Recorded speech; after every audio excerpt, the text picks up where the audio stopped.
Hello beautiful souls. உலகம் எப்பவுமே வெளிச்சத்துல இருக்கிறவங்கள மட்டும்தான் பார்க்கும். நீங்க என்னதான் நல்லவரா இருந்தாலும், என்னதான் நிறைய விஷயங்கள் செஞ்சிருந்தாலும், நீங்க யாருன்னு யாருக்குமே தெரியலனா உங்களுக்கு அந்த பவர் கிடைக்கவே கிடைக்காது. உங்களுக்கு அந்த பவர் வேணும்னா நீங்க அந்த லைம் லைட்ல வரணும். இந்த விஷயம் சொல்லும்போது எனக்கு 2 பேர் மைண்ட்ல வராங்க. இப்ப லேட்டஸ்டா நடந்த பிக் பாஸ் சீசன்ல விஜே பாரு அவங்க என்ன பண்ணாங்கன்னு அவங்களுக்கு மட்டும்தான் தெரியும். சுத்தி இருக்கிற யாருக்குமே தெரியாது.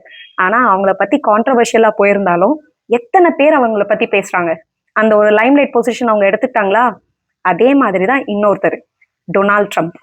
இப்ப லேட்டஸ்ட் நியூஸ் எல்லாமே அவரை பத்தி மட்டும்தான் போயிட்டு இருக்கு.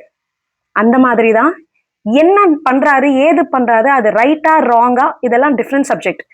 ரைட்டா இருந்தாலும் எல்லாரும் பேசுறாங்க, ராங்கா இருந்தாலும் எல்லாரும் பேசுறாங்க.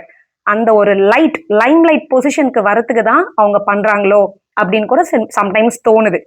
இதுதான் code attention at all cost.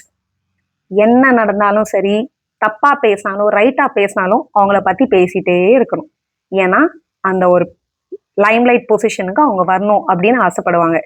உங்களுக்கும் அந்த ஆசை இருந்ததுன்னா நல்ல வழியில அதை செய்யுங்க. சிவாய நமஹோ.